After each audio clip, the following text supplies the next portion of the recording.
이어서 사건 처리반 코너입니다. 영화보다 더 영화 같은 현실 뉴스들을 파헤쳐보는 시간. 뉴스 정면 승부의 사건 처리반장 배상훈 프로파일러, 사건 처리반은 MC 장원 두 분 전화 연결합니다. 두 분 어서 네, 오세요. 안녕하세요. 안녕하세요. 네, 안녕하십니까. 오늘 먼저 이야기할 일은 좀 안타까운 사건인데요.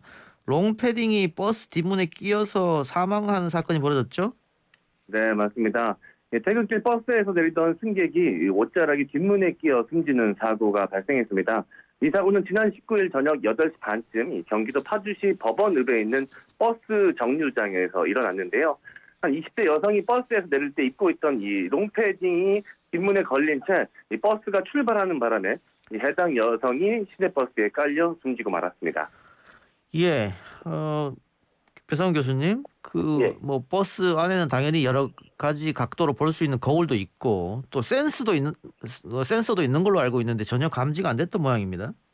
근데 센서라는 것은 보통 이 감도가 있는 거죠. 예, 감도가 좀 민감하면은 여러 번 문이 안 닫히게 되면은 버스를 출발할 수 없지 않습니까? 예, 그러니까 버스 기사 입장에서는 너무 감도가 예민해도 안 되고 지금처럼 너무 무뎌도 사실은 지금은 무뎌갖고 문제가 예, 된 그렇죠. 거죠. 말하자면 2.5cm 이상이 돼야지만이 이제 다시 열리는데 예, 지금 이 피해자분은 옷 소매가 걸렸다고 합니다. 그러니까 예. 그거는 가벼운 소재니까 이걸 더 예민하게 낮출 경우는 또 버스 운행에 문제가 생기는, 그래서 이런 문제가 생기는 것 같습니다. 뭐 나름 버스 회사나 뭐 기사분도 고충이 있겠습니다만 이번 사건 같은 경우는 어쨌든 가장 큰 책임은 버스 기사에 있지 않나 그런 생각도 드는데요. 이거 확인을 좀 다 해봤어야 되지 않느냐. 네, 아무래도 근데 이게 이제 배차 시간을 맞춰야 되고, 근데 물론 이제 아무리 이제 안전교육을 강화한 분이 있다 하더라도 배차 시간이 뭐 너무 촘촘하게 돼 있다, 너무 늘어져 있다 이러면은 이 버스 입장만 탓할 수는 없는 부분인 거죠. 그러니까 어떤 버스의 간격이라든가 만약에 그렇게 못했을 경우에 처벌이라든가 아니면 뭐 인센티브 문제 이런 것들이 다 복합적인 문제가 연결된 것 같습니다. MC 장원 씨, 근데 이 사망하신 분 사연이 또 더 안타깝다면서요? 네, 맞습니다. 이 사망하신 분은 헤어 디자이너를 꿈꾸던 20대 여성분이셨는데요. 늦은 시간까지 이 연습을 하면서 꿈을 키우던 모습에 이 가족이 깜짝 선물로 킥보드를 준비했었다라고 합니다. 예. 이 킥보드를 선물하려고 기다리고 있던 당일 사고가 났고요. 이 피해자의 아버지는 미리 선물을 했다면, 아니 차를 사줬다면 하면서 후회하고 있다라는 안타까운 사연이 또 전해지기도 했습니다. 그렇군요. 대중교통을 이용하다가 이렇게 됐으니까. 교수님, 어쨌든 사건이 일어났으니까 뭐 재발 방지로 여러 가지 좀 대책을 세워야 될 것 같은데요? 네, 아무래도 이제 버스 간격, 그리고 이제 버스 기사의 그 교육 강화, 그리고 또 하나는 버스 운수사업법에 27조 3에 영상 기록 장치 설치 부분이 있는데 예. 그 바깥 부분에는 의무화되어 있는 것 같지 않습니다. 아하. 그러니까 지금 우리가 보는 부분은 안쪽 부분에 있는 거죠. 이거는 사실 근데 바깥쪽 부분 아닙니까? 그렇죠. 요것을 의무화시켜 갖고 확인해서 출발해야 되는 걸 의무화되면 조금 나아지지 않을까 생각이 좀 듭니다. 알겠습니다. 주제를 좀 바꿔보죠. 방송인 김새로운 씨가 생방송 중 부적절한 발언을 해서 본인 및 방송국 대표이사의 사과, 그리고 해당 프로그램 제작이 잠정 중단되는 일이 벌어졌다고 하는데 이게 일반 방송이 아니고 홈쇼핑 방송인 거죠? 네, 맞습니다. 이 방송인 김세롬 씨의 방송 중 실언으로 인한 이 후폭풍이 거센 상황인데요. 사건은 지난 23일이었습니다. DS 홈쇼핑 생방송 중에 일어난 일인데요. 제품을 홍보하던 김세롬 씨는 동시간대 이 SBS에서 방송 중인 그것이 알고 싶다를 의식해서 그것이 알고 싶다 끝났나요? 지금 그게 중요한 게 아니에요라고 언급을 한 것입니다. 예. 당시 그것이 알고 싶다는 지난 2일 사회적으로 큰 반향을 일으켰던 정인이는 왜 죽었나 271일간의 가해자 그리고 방관자 편에 이어 정인아 미안해 그리고 우리 분노가 가야 할 길이라는 내용으로 방송 중이었습니다. 예. 워낙 국민적 공분이 큰 사건이었던지라 많은 시청자의 관심을 모았는데요. 김세롬 씨의 발언이 알려지면서 시청자와 네티즌들의 질타가 쏟아졌습니다. 이어 김세롬 씨는 다음날 인스타그램을 통해서 직접 사과를 했습니다. 오늘의 그할 주제가 저 또한 많이 가슴 아파했고 많이 분노했던 사건을 다루고 있었다는 것을 미처 알지 못했고 또 몰랐더라도 프로그램 특성상 늘 중요한 이야기를 다루고 있음에도 불구하고 신중하지 못한 발언을 한 제 자신에게도 많은 실망을 했습니다라는 내용으로 사과를 했는데요. 하지만 논란이 가라앉지 않자 GS 홈쇼핑 대표이사가 직접 나서서 사과를 하고 해당 프로그램을 잠정 중단을 결정을 했습니다. 이를 두고 적절한 조치였다는 입장과 이 사과했음에도 이 방송 중단은 너무 과한 처사가 아닌가라는 입장이 나뉘고 있는 상황입니다. 예, 생방송 도중에 우리 제품을 조금 많이 팔고 이런 목적이었겠죠. 지금 SBS가 중요한 게 아니다. 뭐 이런 뜻이었을 것 같은데 만일 그것이 알고 싶다의 주제가 그 정인양이 아니었다면 이렇게 큰 후폭풍은 없었을 것 같습니다만은 뭐 그렇게 해서 결과론적으로는 이렇게 됐습니다. 두 분은 이 사건 보고 어떻게 생각하십니까? 그 너무 과하게 몰아가는 거 아니냐 이게 김세롬 씨 뭐 홈쇼핑 하차 뭐 연예계 은퇴 뭐 이런 얘기까지 벌써 나오고 있던데 너무 네. 몰아가는 입장이 아니 이런 얘기도 있어요. 두 분 어떻게 보세요? 예, 제가 먼저 말씀드리면 예. 이제 분명히 김세롬 씨가 연단 실언을 하고 잘못한 건 맞는 것 같은데요. 너무 인신공격적인 부분, SNS를 보니까 너무 심한 뭐 김세롬 씨 과거 얘기까지 꺼내면서 이렇게 하는 부분은 과도한 것이 아니냐. 물론 이제 그 질타 받을 부분은 분명히 존재하는 것이고 거기서 이제 끝났으면은 모르겠는데 그 이상 개인의 사생활까지 파는 것은 예. 너무 심한 부분이 아닌가 그런 생각을 해봅니다. 예, 장원 씨. 네, 사실 뭐 김세롬 씨가 이 정의 사건에 대해서 실제로 가벼이 생각했다라고는 생각하지 않습니다만 이 방송인으로서 부주의했던 것은 또 사실이기 때문에 예. 앞으로 진심 어린 사과 반성하는 모습을 또 얼마나 보이느냐가 중요할 것 같습니다. 사실 이 형법보다도 민감할 수 있는 것이 이 국민정서법이지 않겠습니까? 예. 사실 뭐 기간이 정해져 있는 것도 아니고 판사가 정해져 있는 것도 아니기 때문에 하지만 이번 사안은 또 많은 국민들이 자기 일처럼 가슴 아파했던 사건이 연루된 것이라 더욱 민감하게 이 반응을 하게 될 것 같습니다. 알겠습니다. 하여튼 뭐 대표이사가 사과하고 방송도 중단됐습니다만 논란은 계속될 것 같고요. 다음 사건도 또 역시 안타까운 사건인데 왜 자꾸 이런 일이 일어나는지 모르겠습니다만은 물속에 못 들어가겠다고 패닉에 빠진 여대생을 억지로 스쿠버 다이빙 시켰다가 결국은 이 여대생이 사망한 사건이 있었습니다. 일단 사건부터 설명해 주시죠. 네, 이 물속으로 못 들어가겠다는 여대생에게 무리하게 끝까지 스킨스쿠버 다이빙 실습을 시키다가 사망에 이르게 한 30대 강사들에게 이 법원이 벌금형을 선고했습니다. 수원지법 정성화 판사는 업무상 과실치사 혐의로 기소된 38살 A씨에게 벌금 1,500만 원 그리고 32살 B씨에게는 벌금 1,200만 원을 각각 선고했는데요. 검찰에 따르면 이들은 지난 2019년 8월 23일 강원 양양 지역의 동해에서 모 대학 사회체육학과 여성 20살 C씨를 대상으로 스킨스쿠버 다이빙 실습을 무리하게 진행을 하게 된 것입니다. 이 과정에서 업무상 부주의로 인해 C씨를 죽음에 이르게 한 혐의로 기소가 된 것인데요. 사건 당시 B씨와 함께 하강 실습을 하던 C씨가 물 밖으로 나와 겁에 질려서 동공이 확장된 채 호흡기에 물이 들어오는 것 같다.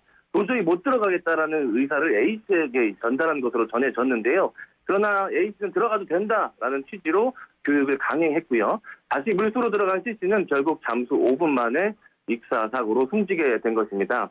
이 정판사는 A씨 등 이들은 안전상 위험이 있으면서도 실습을 중단해야 할 의무가 있는데도 불구하고 이를 저버려 결국 C씨를 죽음으로 몰았다며 C씨가 심한 공포를 느낀 이른바 패닉 상태에 빠지는 부주의로 사망하는 중한 결과가 발생했다라고 이야기를 했는데요. 다만 이 사건 범행에 대해 A씨와 B씨가 잘못을 인정하고 피해자 유가족에게 위로금을 지급한 점 등도 고려를 해서 이같이 판결한다라고 이야기했습니다. 좀 이해가 안 되는데 저도 뭐 그 코로나 이전 외국에서 스킨스쿠버 강습 받으면서 이런 적이 있었는데 이야기했더니 바로 그 더 이상 하지 말라고 외국 강사들이 이야기하던데 교수님 이건 그 우리 강사들 안전 불감증이라고 봐야 됩니까? 뭐 대표적인 그렇게 볼 수 있겠죠. 사실은 이제 이게 수중 패닉이 발생할 수 있는데 뭐 아시겠지만은 스킨스쿠버는 이제 코로 숨 쉬는 게 아니라 입으로 숨 쉬어야 되는 바뀌는 부분이기 때문에 초심자 같은 경우는 이게 갑자기 이렇게 물이 들어오는 것 같아갖고 패닉 상태가 되거든요. 그럼 각각의 상황에 대해서 1대1로 붙어갖고 그걸 심리적으로 확인을 해야 되는데 특별한 상황인데 그걸 무시하고 이렇게 했던 것 같습니다. 그렇기 때문에 이제 사실은 이제 심리적으로 이제 무너진 상태에서 들어가니까 사실 정신이 없는 상태에서 사고가 생긴 거죠. 예. 그 우리 지금 댓글란에는 이렇게 했는데 어떻게 벌금형이 나올 수 있느냐 이런 항의성 글이 좀 많이 올라오는데요. 뭐 물론 민사로 가면 또 이 자료는 따로 하겠습니다만은 그 실형이 안 나온 거에 대해서 좀 의아하다 이런 생각이 있는 것 같아요. 이건 고의가 아니라 일종의 사고사, 말하자면 죽일 고의가 있는 것이 아니기 때문에. 근데 저도 좀 의문이 드는 거는 이 강사들은 전문가들이거든요.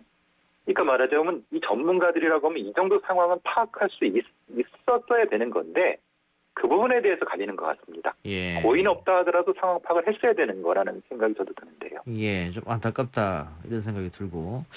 근데 뭐 군대나 뭐 경찰 등도 이런 훈련 좀 하지 않습니까? 예. 뭐 해병대에서도 마침 하고.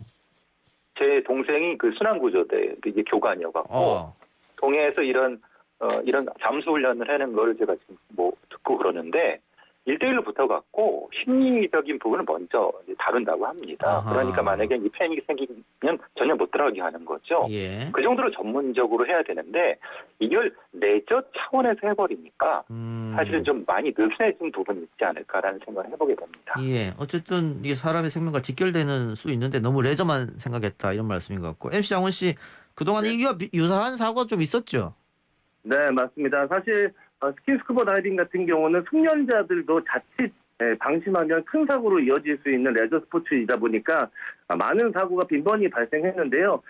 지난 2020년 9월 22일에도 제주도에서 스킨스쿠버 다이빙을 하던 실종자 3명이 전원 구조되는 일이 있었습니다. 이 3명도 모두 경력자들로 알려져 있었는데요. 잠시 부주의한 사이 조류에 휩쓸려 갔다가 모두 구조된 것으로 알려져 있고요. 그리고 지난 2020년 8월 14일에도 제주에서 스킨스쿠버를 하던 40대가 숨지는 일이 발생한 적이 있었습니다. 예. 뭐 그 물놀이 하다가 감전 사고가 일어난 경우도 있었고요. 또 사망 사고로 이어진 경우도 있었는데 배 교수님도 사건 많이 담당하셨으니까 주위에서 좀 보셨을 것 같습니다. 이런 안전불감증에 의한 사고들. 예. 가장 많이 되는 거는 이제 물하고 이제 하늘에 떠 있는 패러글라이딩 같은 이런 아하. 것들이죠. 예. 패러글라이딩이 굉장히 안전을 좀 많이 해야 되는데 이게 너무 루틴하게 하는 것에 빠져갖고 이걸 제대로 이제 안전장비를 확인하지 않는 거죠. 예. 그러니까 서로를 그냥 믿어버리는 겁니다. 그러니까 이제 사고가 생기는 건데 이런 안전사고 같은 경우는 서로를 믿으면 안 되는 거죠. 예. 그래서 각각이 따로 이거를 이제 확인을 해야 되는데 이게 좀 반복되다 보면 이런 부분에 대한 부주의가 생기는 것 같습니다. 예. 그 매뉴얼은 있을 거 아니겠습니까? 분명 매뉴얼에도 이렇게 패닉이 빠졌을 때는 그 강습을 중단하라 이런 게 있을 텐데. 예, 있죠. 있는데 문제는 그것을 안 지켰다고 해서 어떤 특별한 제재를 받는 것이 아니기 때문에 문제가 되는 거죠. 예. 보이는 라디오로 컨트롤 리모트님께서 저도 자격증이 있습니다만 가장 중요한 게 안전입니다. 강사들이 가장 강조하는 것도 안전인데다가 2인 1조 필수에 패닉이 가장 위험하다고 매번 강조합니다. 이렇게 매뉴얼이 있는데 그게 좀 잘 안 지켜진다 이런 말씀이시죠. 그 2인 1조고 대부분 2인 1조로 이루어지는데 뭐 구역 지하철 사건도 그렇고 여러 가지 문제로 인해서 2인 1조가 안 지켜지니까 이런 일이 벌어진 것 같습니다. 교수님 마지막으로 그 이런 사고들 좀 예방할 수 있는 방법 좀 알려주시죠. 전문가는 전문가다워야 된다고 생각을 합니다. 그 전문가가 그렇게 되는 것은 기본을 지키고 기본적인 안전수칙을 같이 지킴으로써 모두가 안전하게 되는 건데 그러니까 자기가 좀 전문가가 됨으로써 그걸 너무 등한시하는 경향이 생기는 것 같습니다. 기본에 충실하면은 안전사고도 많이 줄지 않을까 이런 생각을 합니다. 예. 그 장원 씨는 또 네. 공채 개그맨 출신이니까 TV에 번지 점프 하기 전에 패닉 오는 분들도 있던데 괜찮다고 발로 밀고 뭐 이런 장면들도 나오더라고요. 그것도 위험하지 않을까요? 네, 사실 뭐 제가 그런 식의 촬영을 진행해 본 적은 없지만 저도 뭐 시청자를 보고 이러면서 방송에서는 아무래도 이제 시청자들이 좀 자극적인 장면을 좀 더 원할 것이라는 생각을 하는 것이 좀 전반적으로 깔려 있습니다. 예. 그래서 이제 다른 곳에서 보지 못했던 장면을 연출하다 보니 욕심이 생기게 되고 그러다 보니 이제 안전은 뒷전이 되는 경우들이 많이 있는데요. 사실 방송 촬영 중에도 가장 중요한 것은 안전이라고 생각이 듭니다. 예. 교수님 그럴 경우에 뭐 혹은 좀 높은 데서 그 물 쪽으로 뛰어내린다거나 요즘 뭐 여러 가지 촬영들이 있으니까 그 심정지나 놀래서 심장마비가 올 그럴 경우도 있죠. 예, 그렇죠. 가장 위험한 거는 갑작스럽게 환경이 변하는 거죠. 예. 지금 이 경우에도 물 바깥에 있다 갑작스럽게 끌려 내려가니까 이제 패닉이 오는 거고 예. 갑작스럽게 물속 있다가 나오는 부분 이런 예. 갑작스러운 변화이죠. 그렇기 때문에 이제 안전 장비들이 항상 있습니다. 예. 작은 어떤 칼이라든가 이런 것들이 있어서 피를 통하게 한다든가 이런 것들이 있는데 아하. 지금 이 부분은 저도 이해를 못하는 게 사실 이런 부분이 분명히 있을 텐데 전혀 예측을 못했다. 그래서 사실 이 경우는 좀 이해가 안 되는 사건 같습니다. 그러면 우리가 뭐 각종 레저 할 때 본인이 조금 내 몸이 이상하다든가 패닉 오면은 강하게 또 거부할 필요도 있겠네요. 그렇죠. 기본적으로 그거를 자기 회사를 확실히 표시를 해야 되는 그것도 기본인데 사실은 그걸 하기가 좀 쉽지가 않습니다. 왜냐하면 강사들이 자기만 믿으라고 하는 경우가 많거든요. 그렇겠죠. 그냥 나만 믿어라고 하거든요. 그래서 사실은 그 믿고 가다가 사실은 사고 나는 경우가 거의 뭐 상당히 많죠. 알겠습니다. 오늘 사건 사고 소식은 여기까지만 듣겠습니다. 두 분 말씀 고맙습니다. 감사합니다. 지금까지 사건 처리반 배상훈 프로파일러 MC 장원 두 사람과 함께했습니다.